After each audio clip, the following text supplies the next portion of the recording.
The remnants, the traces of ancient fortresses still exist, but the Babylonian Empire has completely vanished from the world map. Once one of the greatest empires in the most advanced civilizations and one of the mightiest nations of antiquity, Babylon is now just a name passed down in history books. Why did an empire at the pinnacle of humanity come to such a catastrophic end?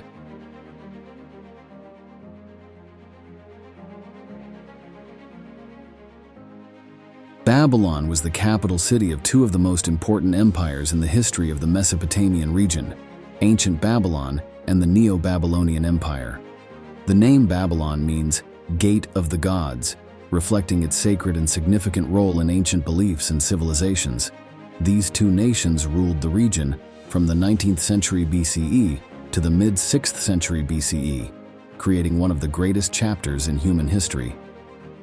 Situated at a strategic location between the two great rivers, the Tigris and the Euphrates, Babylon enjoyed advantages in water resources and fertility. The city flourished rapidly, becoming a vital hub of culture and economy in the region.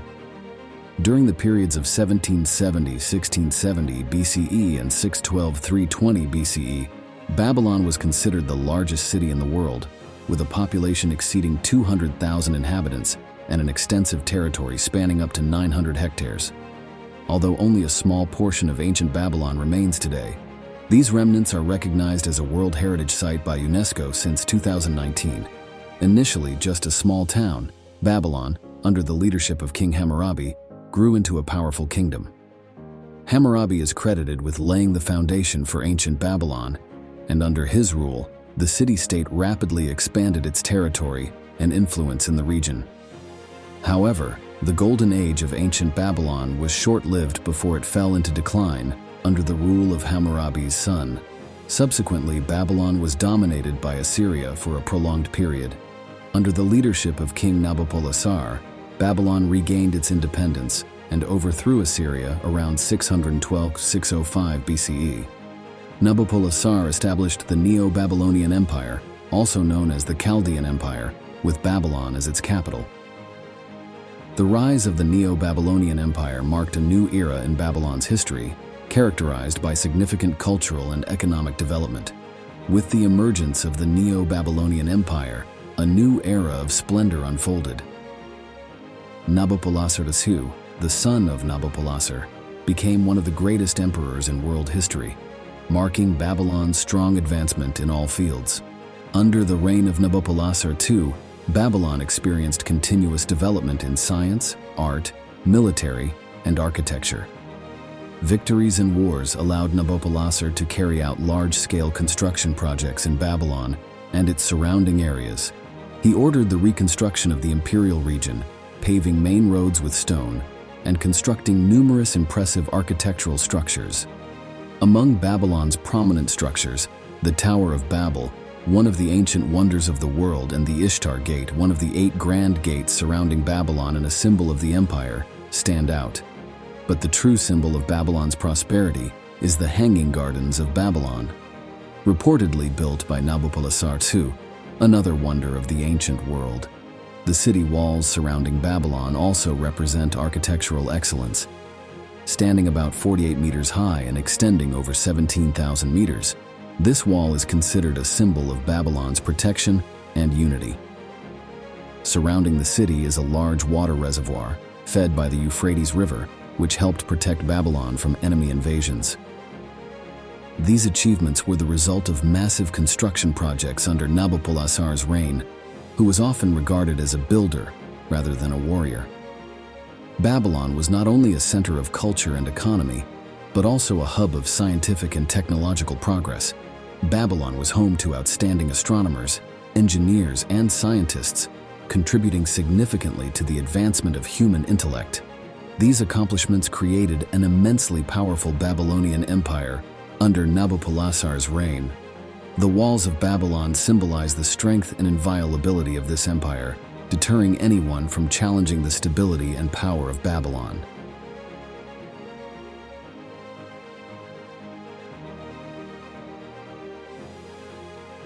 It's evident that without the influence of the Babylonians and their innovations, we wouldn't have the civilization we enjoy today. Babylonian civilization introduced various writing systems, preserving history and events that would otherwise have been lost over time. They also claimed to have invented the modern agricultural wheel, the plow, irrigation, and several other innovations that shaped human civilization. They also asserted that these ideas were communicated to them by gods or extraterrestrial beings. Ancient texts record that beings from the cosmos visited and instructed them on how to create a prosperous life. Babylonians invented the first form of writing system by inscribing characters onto clay tablets. This helped document much of their history and enabled us to understand ancient Babylon better. The Babylonians also pioneered the basic principles of modern mathematics. It was the first civilization to use mathematics to calculate land taxes, conduct business activities, and accurately calendar dates. Furthermore, King Hammurabi, the sixth ruler of ancient Babylon, enacted a code of laws consisting of 282 different statutes, aiming for a fair and prosperous society. These laws were seen as guidelines for handling similar cases in the future. Additionally, there were numerous laws to regulate and ensure fair wages for laborers. There were even regulations regarding adoption, marriage, divorce, and various social issues. Without Babylon, many foundational aspects of human civilization, including writing, mathematics, and legal systems, might not have developed as they did.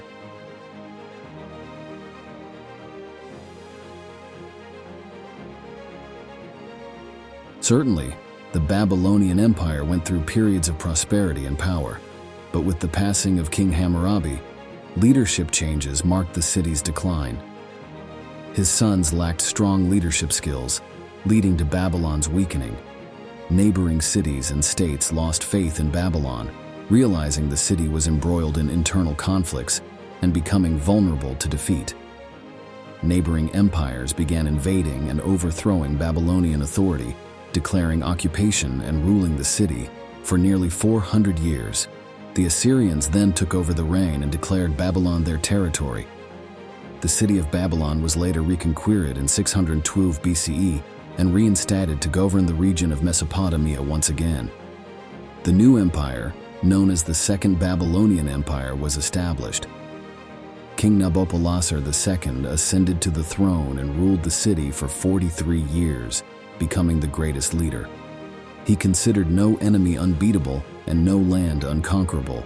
Nabopolassar II also expanded Babylonian territory to the west, making Babylon the center of civilization in Mesopotamia, becoming the most powerful and affluent region in the Middle East. The entire city of Babylon was surrounded by two sturdy layers of walls, along with a formidable moat encircling the city.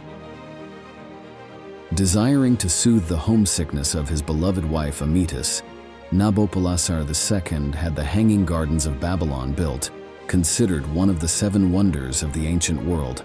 The Hanging Gardens of Babylon became a symbol of luxury, even referred to as the Garden of Eden in the heart of the Tigris-Euphrates Valley.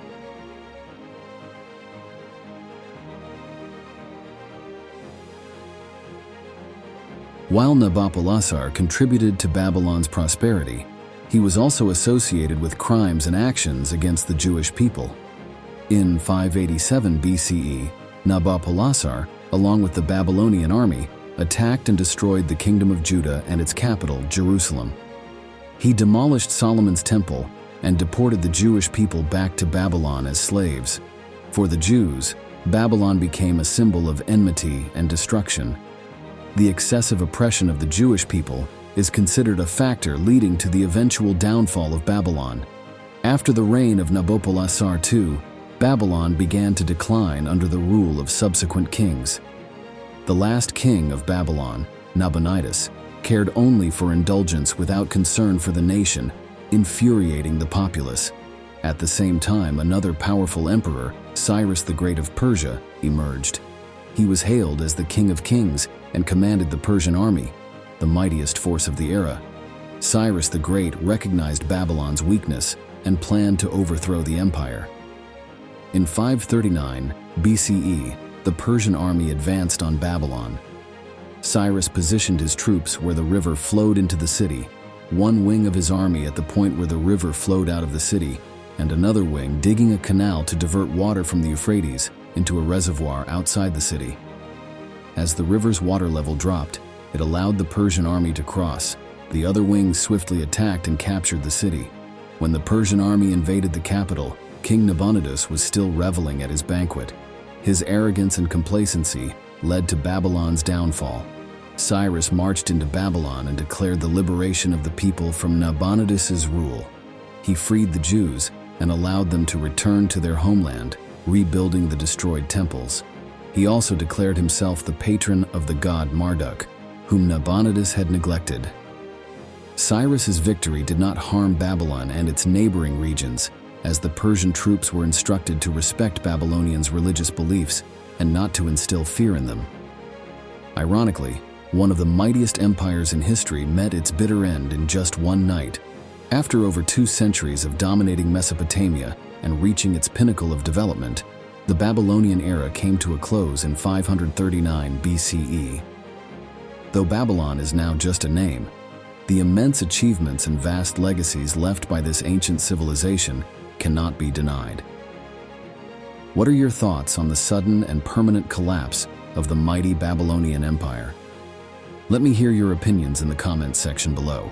Don't forget to hit the subscribe button to continue the journey of exploring ancient history with us. Thank you for your attention and listening.